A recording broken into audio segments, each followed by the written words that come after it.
Hello, everybody.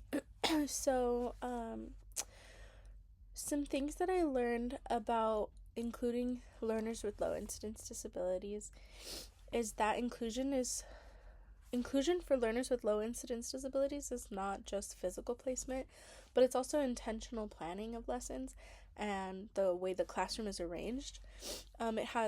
It means that you have to have high expectations, and each student needs to have meaningful access to the general education curriculum.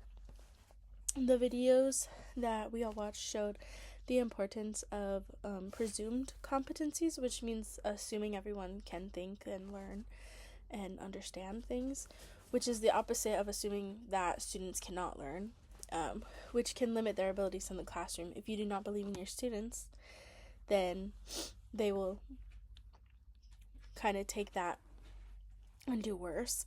So you always have to say that they can do it, they can think, they can learn, they can understand. So never focus on what a student cannot do. Instead, focus on what they can do and develop lessons where their strengths can shine through. And this can allow them to participate and communicate in ways that will work for them. And inclusion must be accessible both academically and socially, so everyone has a chance to engage in the content. So for the curriculum and instructional strategies, some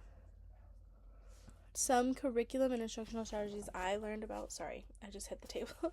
I learned about were task analysis, peer supports, visual supports, scaffolded instruction differentiation, and UDL principles in general. Using these strategies means that students with low incidence disabilities can access their grade level general education curriculum while still receiving support, accommodations, and or modifications that they need.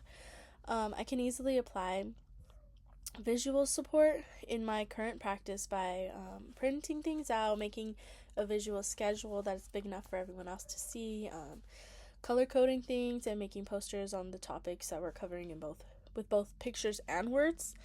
And then I can differentiate and scaffold all of my lessons pretty easily. The amount of differentiation and scaffolding just depends on where I meet my students at in their learning process. If they're understanding more, I can take away the differentiation and scaffolding. But if they're not understanding as much, I can differentiate my lesson and tailor it more towards that student who fully understand more and teach it in a way that they will understand more. Also, collaborative learning strategies such as peer tutoring is really good tools for students with low incidence disabilities because they can learn from their peers and teach their peers rather than just lecturing to them. Even wait time is a good thing, so that if you ask a question and then you provide wait time. I'm sorry, I have allergies.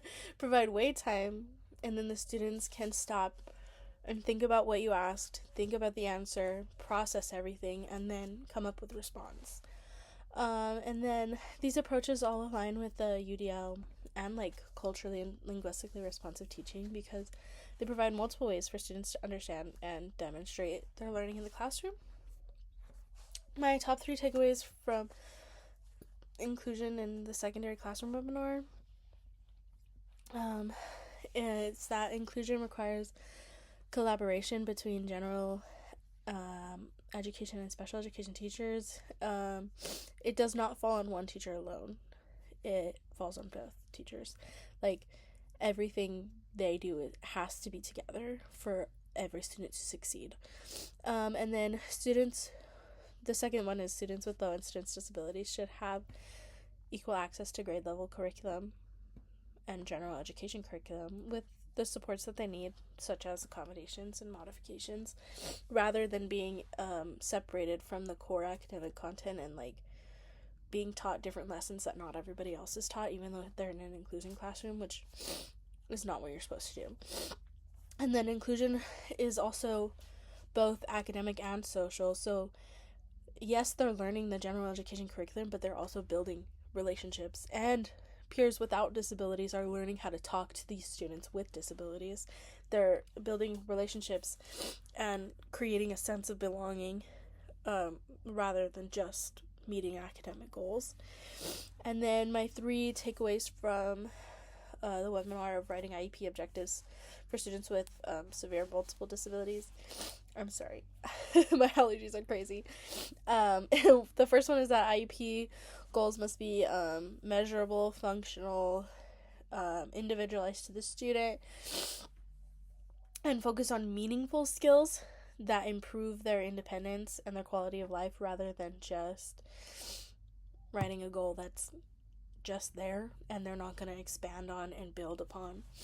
And then goals should be aligned with general education standards as much as you possibly can, because general education is their least restrictive environment. And goals should ensure that students remain connected to academic learning in the general education setting when they are in an inclusion classroom. And then also, effective IEPs rely on correct and clear data collection and observations, which allow teachers to track progress, and then they can adjust their instruction as needed according to how that student is doing in the class. And then my top 3 takeaways from the module that impacted me personally or professionally. The first one is that inclusion requires, sorry, my dog's eating, requires a mindset shift. Sorry.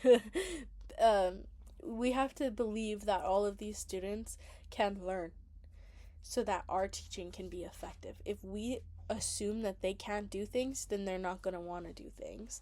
So we have to believe in them and tell them, hey, I know you can do this. You can be who you want to be. Like, you can do this.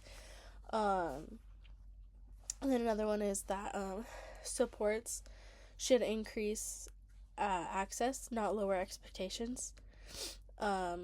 So don't water down the content that you're giving to the students with disabilities. Instead of change how they're accessing the learning, so provide different instructional strategies so that they can still work towards meaningful goals and still be supported and challenged. And then the last one is that it's so important to collaborate with families, other educators, other teachers in the school, specialists like occupational therapists, speech therapists, etc. It's so important to collaborate with them and talk to them to truly create a fully inclusive environment. And then for the last one, for applying to my current practice, I can apply a lot of what I've learned from this module into my current practice. As I mentioned earlier, applying visual support is easy, like printing things out, making visual schedules, color coding, posters, things like that. That's easy to do. And same with differentiating and scaffolding. Depending on where they're at in the lesson, you can differentiate more and like tailor it to the student. And if they're doing good, take away that scaffolding. Let them be challenged and try it on their own. And also I can use collaborative learning strategies like peer tutoring, because they can teach each other, and it ensures that all students are engaged and participating. And then after watching the videos and everything, I can write better and clearer IEP objectives, as well as use data from the students to guide my instruction and lessons. I will ensure that I'm working with the other teachers, like the general education teacher and the other specialists, to ensure that the students with low incidence disabilities in my classroom are fully included socially and academically and have equal access to the general education curriculum.